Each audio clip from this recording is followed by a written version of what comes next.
Hey guys, Mr. Riz here, and I'm here to help you out on the 3.6 section. So this one's going to be a doozy. This is going to be a long video, and we're going to go over as much as we can. In fact, this might have to be split up into two videos. So 3.6 is the granddaddy of them all sections here. You can see what we're going to review in this section is just everything we've done and put it together. So this was an extremely huge section several years ago, like back when we really didn't have the availability of like graphing calculators. So this was a great section because you could go through any equation now and to use basic derivatives and calculus to sketch out any single graph, or at least sketch out any single important piece of the graph without having to graph every single point of it. You can go through and you can find the key points like the mins and the maxes. You can find the points of inflection. You can talk about discontinuous points and the direction of the end behavior of the graph too. So you can see a lot of the stuff is going to recall from beginning of the chapter to, or the beginning of calculus to some stuff we did in the middle, and then all the stuff we did into chapter 3. So the first thing that we're going to do is we're going to start out with a problem where like everything's already given to us, where we have some information about a graph. And what we're going to do is to be looking at this graph here, can we determine the characteristics of this graph? And then can we take this information and sketch out what this graph would look like? So I'm going to try my best. I've never done this online. I've always done this on a whiteboard, and it usually takes up a lot of space, but I'm going to try to do my best to contain this all onto a video on the screen. Okay, so what we have first here is that between negative infinity and -2, so the x values in between negative infinity and -2, we don't know about f of x, but f prime of x is negative and f double prime of x is negative. So if f prime of x is negative, that means the graph is going down. If x double prime is negative, that means it's curved down. So we can say like going down,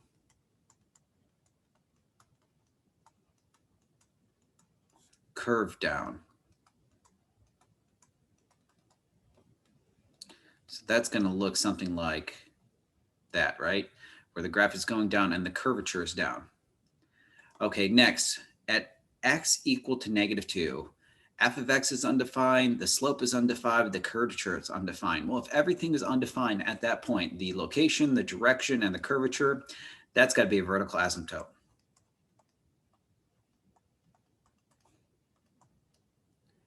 All right, next, in between -2 and 0, we don't know about the points, but we know that the direction or the derivative is going down and the curvature is positive. So we got it kind of like we have at the beginning. It's going down, but it's curved up.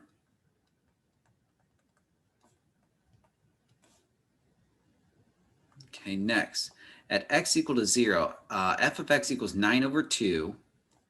F prime is 0, and the second derivative is positive. Okay, so if we ever have a second derivative, or a derivative that equals 0, that's a critical number. So we have a critical number at the point 0, 9/2, or how about 4.5, because that's easier for us to understand.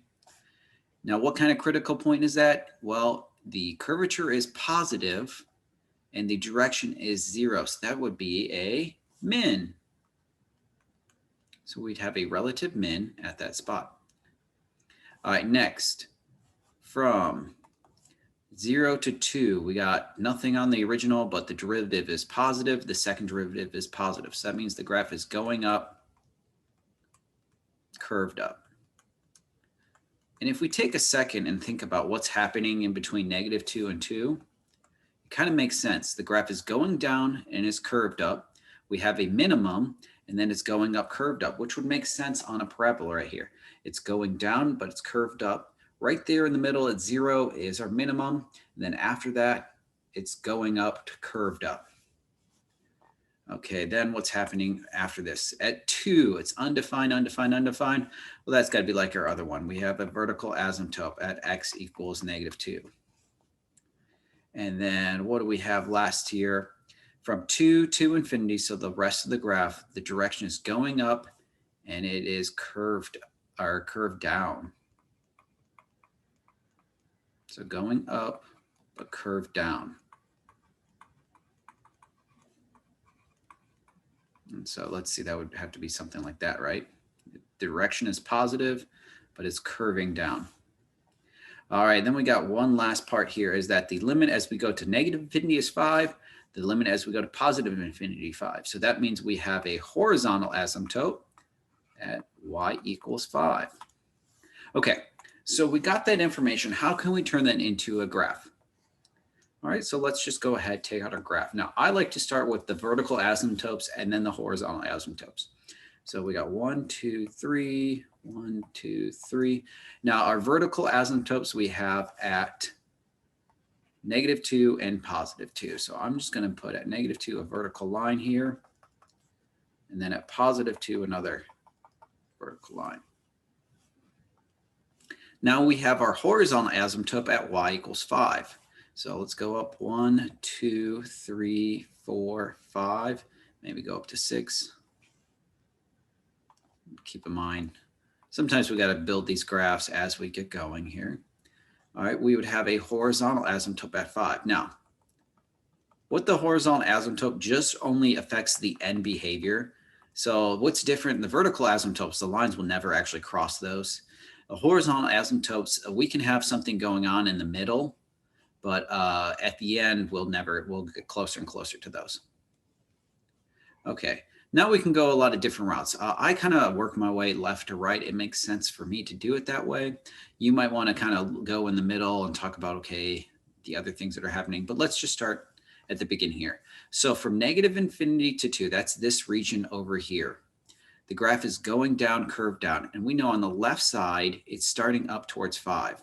So it's got to actually start up here if it's going to be going down. So we got something close to 5, and then the graph is going to be going down. We might actually later on figure out, okay, what was the x-axis or an x-intercept, but we got a graph that's starting up at 5, but it's going down and curved down. Okay, next. Let's talk about what's going on in the middle part here, and that's this all region here in between the two vertical asymptotes. We know we have a minimum at 0, 4.5, so we're actually mark that on the calculator, 0, 4.5. And let's see the graph. We would have to have a graph that's going down, curved up, like the beginning part here, reach the minimum, and then it is going up, curved up. And then what about the last part of the graph? The graph has to be going up, curved down, but at the same time, it's approaching the horizontal asymptote of 5. So that would have to look something like this. Okay. So this is roughly the second part of all the problems that we're going to do. The first part of every problem that we're going to look at in this section is we're going to have to give an equation, and we're going to have to find all this information by doing derivatives and doing the first derivative test and the second derivative test and the end behaviors, things like we've done throughout this basically whole class. Then we're going to take all that information and turn it into a visual representation of the graph. Here's the deal. We live in an age of technology, so sometimes we can use technology to help us out, but we're never going to use technology just to get the answer. We're going to use it to help verify that our work was correct. Okay, so let's clear this off. Now remember, anytime during this video, feel free to kind of like pause and do everything all at once. Okay, so you guys can see, and this would be fairly difficult for me actually to split screen this so you guys can see. So we're going to have to try to do our best for each one of these equations. So every single one of these problems here, I'm going to try to go through and name everything that we have here on our list. And as we work through this in class, you guys will actually see kind of what I'm looking for. So what you guys are going to do is I want you guys to graph your work here. I'm leaving you guys plenty of space to do your work. But these are the key parts that I'm looking for. Can you tell me the y-intercepts, the x-intercepts, the end behaviors on the left side and the right side? Are there any vertical asymptotes? Are there any horizontal asymptotes? Then are there any extrema, mins, maxes, and points of inflection?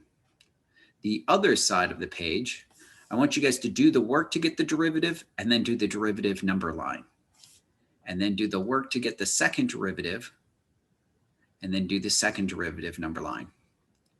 So every single one of these problems here, I'm going to just start out We're going to try to see if we can cram this all onto one page, and we are going to do our best. Okay, so I'm going to switch screens here. I'm going to go to, let's try to do a whiteboard and see how this works. Okay, I'm going to write the problem here. We got f of x equals x squared minus 2x plus 4 over x minus 2. Okay, and I'm going to make sure I'm screen sharing this. I'm not sure if that worked. Okay, fingers crossed this is recording. I'll be upset if this doesn't. Okay, so here we go. Let's go through the first part. Is the let's talk about the x-intercepts. I'll make my list over here. X-intercept and the y-intercept. Y-intercepts are really easy. All we got to do is to make x equal to 0, figure out where that crosses the x-axis. So if x equals 0, all right, so basically we're finding f of 0 here for the y-intercept. What's 0 squared minus 2 times 0 plus 4 over 0 minus 2? That'd be 4 over negative 2. That's negative 2. So the y-intercept is at 0, negative 2. The x-intercept, we got to figure out where does the equation equal 0. And did I do a good one? No, I did not. This is not a fun one. All right. Now, I will give you guys better ones on the test, but if we want to figure out where this equation equals 0, we need to just worry about the top part when it equals 0. And this is a quadratic, and we can solve this a couple different ways. We can try to factor it, figure out what two numbers multiply together to give us 4, add together to get negative 2, which it doesn't. So then we got to do the quadratic formula. X equals negative b plus or minus the square root of b squared minus 4 times a times c all over 2a. And well, this one actually works out to be 2 plus or minus the square root of, this would be 4 minus 16, that's negative 12 over 2. All right, so this would be an imaginary number. So that means our x-intercept does not exist. So you can just put a line through it and put D and E. Okay, next on our list, we have to talk about the end behaviors. All right, what's happening on this graph as we approach the left side, and what's happening on this graph as we approach the right side. So that was from 3.5, and we will look here. We got x squared on the top and just an x on the bottom. The bigger one's on the top. And so now we got to go, that's going to be does not exist, or we're going to try to say like infinity or negative infinity. So we're going to try to go through here. You might want to go through just to check on the calculator here, but this should be as it goes to negative infinity, it goes to negative infinity. As it goes to positive infinity, it goes towards positive infinity. This is where we can take out a graphing calculator to verify that work. Okay, next let's talk about our vertical or asymptotes. We got a vertical asymptote and then the horizontal asymptote. Our vertical asymptote, we would figure out when the denominator equals 0. So when does x minus 2 equal 0 or cannot equal 0? That's basically saying that x cannot equal 2. Because if we plug 2 and 2 there, we get a 0 on the denominator. That will not work out. So we have a vertical asymptote at x equal to 2. Our horizontal asymptote is whenever our limits go towards a specific number. Negative infinity is not a specific number. We can't look on a number line and say that's negative infinity. It's just a general region at the end. Same thing with positive infinity. So there are no horizontal asymptotes. Okay, then we have our extrema. So let's go through here. I'm going to kind of move all this work out of the way. Oop, I didn't mean to change it. I just wanted to move it. Start working on our derivatives. So first derivative, we have to do the quotient rule. We got low, d high, 2x minus 2, minus high, d low, 2, or, oh, Already messed up. I was looking ahead. All right, that's low d high minus high. D low is just 1 all over low low. Okay, so the first derivative is, we'll distribute this here. We got a 2x squared minus 2x minus 4x plus 4. And then distributing the negative and the 1, we get minus x squared plus 2x minus 4 all over x minus 2 squared. And so the first derivative is, let's see, that would be 1x squared. The minus 2x and the plus 2x go away. We still got a minus 4x. And the plus 4 minus 4 go away. All right, so there's the first derivative. While we're doing this, let's find the first derivative test. So I'm going to move my face a little bit here. The first derivative test is we take the first derivative and we set it equal to 0. Okay, so I'm going to make our first derivative number line down here since I have a little bit more room. All right, if we want to set this equal to 0, one of the critical numbers is when the denominator equals 0. So 2 is definitely a critical number. If it's a vertical asymptote, it's going to be a critical number. The other part, 1 does the top equals 0. Well, to figure out when the top equals 0, we'll factor out the x and set both of those to equal to 0 to solve. We get x equals 0 on that one, and then we get x equals 4. So the first derivative has 3 critical numbers. One's at 0, one's at 4, or one's at 2. So we got to make sure we put that in the right order. 0, 2, and 4. Okay, now let's pick numbers and plug them in to figure out whether the graph is going up or down. The one thing that's going to be nice here is when we plug numbers into the denominator here, no matter what it is, whether it's a positive or negative number, when we square that, it's going to stay positive. So really, we just need to plug things into the top. So if we pick a number less than 0, like -1, all right, does -1 squared minus 4 times -1 is, what's that? We get 1 plus 4, that's 5. That's a positive number. So the graph starts going up.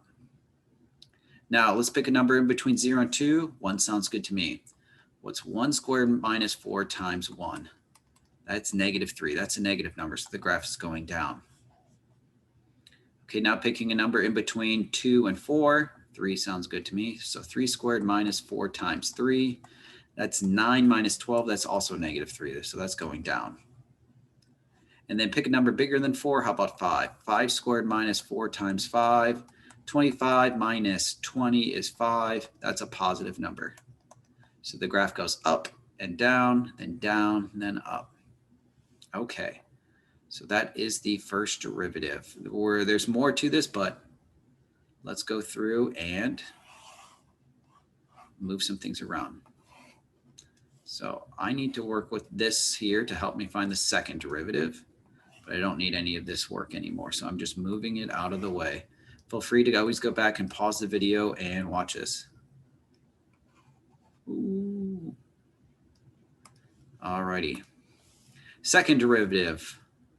This is where we have some fun because we're going to have to do the quotient rule with the chain rule here.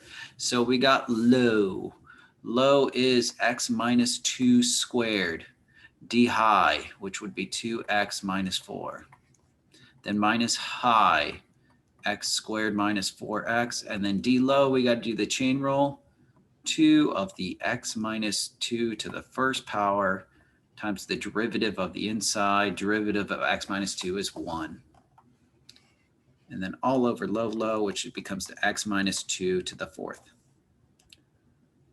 Now we can actually go through here and cancel some things out. If we factor out this x minus 2 from both of these here, means that goes away. That drops down to the first power, and this one would drop down to the third power. So let's distribute this x minus 2, because it's only to the first power now. And we'd get a 2x squared minus 4x minus 4x plus 8. And then over here, we'd have to distribute the 2, the 1, the negative to this part here. So basically distributing a negative 2 to this here, we'd get a negative 2x squared, then plus 8x, yep, all over x minus 2 cubed. All right, so the second derivative comes out. Let's see, negative 2x squared goes away because we have those two. Negative 4x plus 8x, that goes away. And the second derivative is just 8 over x minus 2 cubed. All right, so let's make a second derivative test.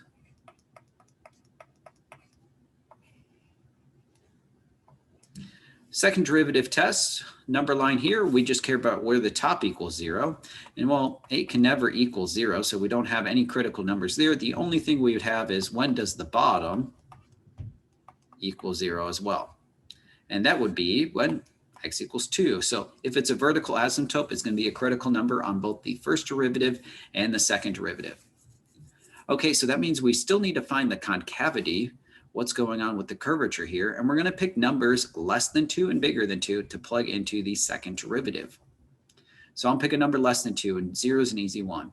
So what's 8 divided by 0 minus 2 cubed? Let's see, that'd be 8 over, that'd be negative 8. That is negative 1, so that is negative. So that means everything is curved down at the beginning. And then pick a number bigger than 2. How about 3? That'd be 8 over 1, which is a positive 8. Positive, so it's curved up.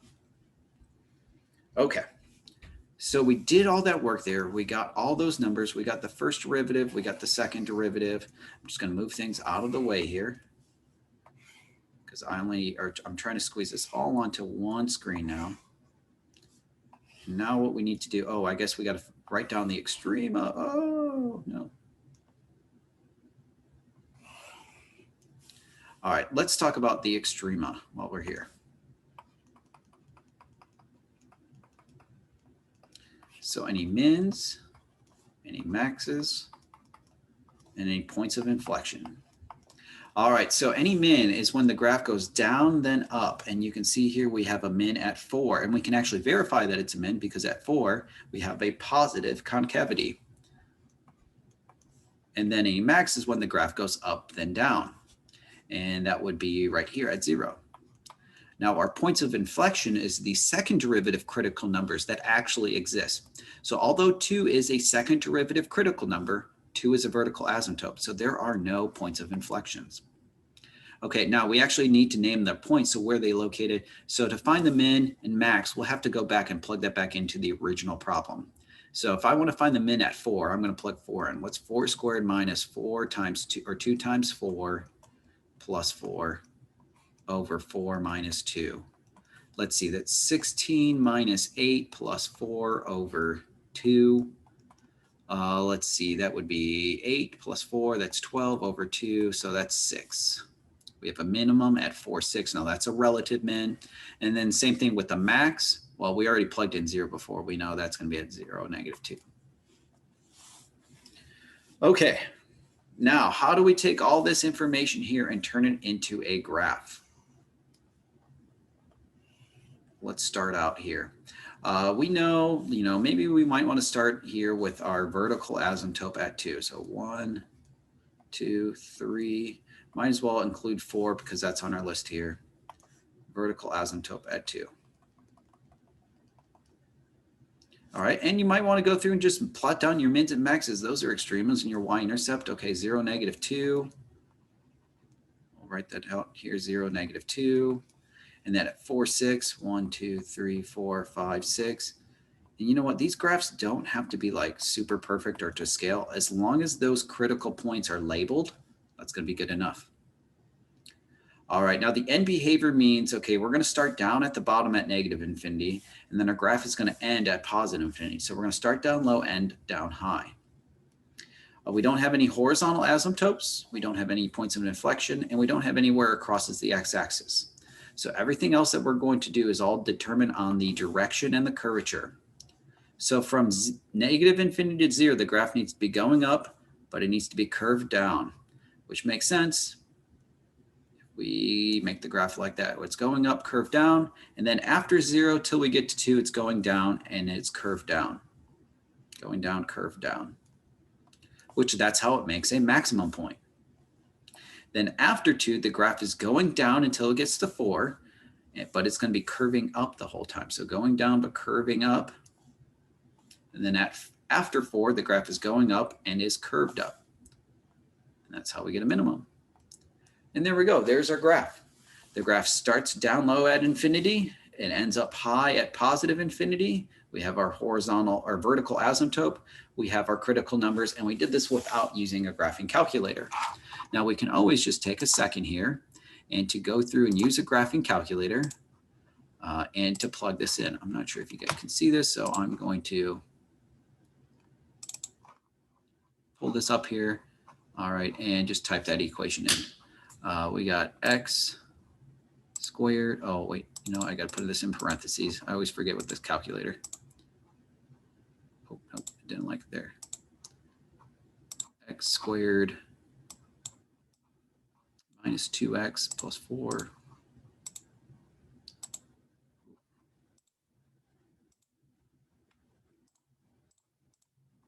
divided by x minus 2. We can go zoom 6. Oh, of course. Didn't like that blank there. I'm going to just put that to the first power just so there's no blank and it will graph. All right, and you can see it went up. Now we have a graph that's kind of more of a regular. You can see this makes a diagonal line. There's actually another thing called a diagonal asymptote. We skipped that section, but you can get the general gist here. It's going up, curved up, down, then it switches here. There's our maximum. There's the minimum. Basically just like what we said without a graphing calculator. Okay, now I'm going to actually pause this video here. I'm going to double check that the whiteboard worked because I don't want to spend all this time doing it with the whiteboard not working here. So you guys are going to notice a brief stop in the video.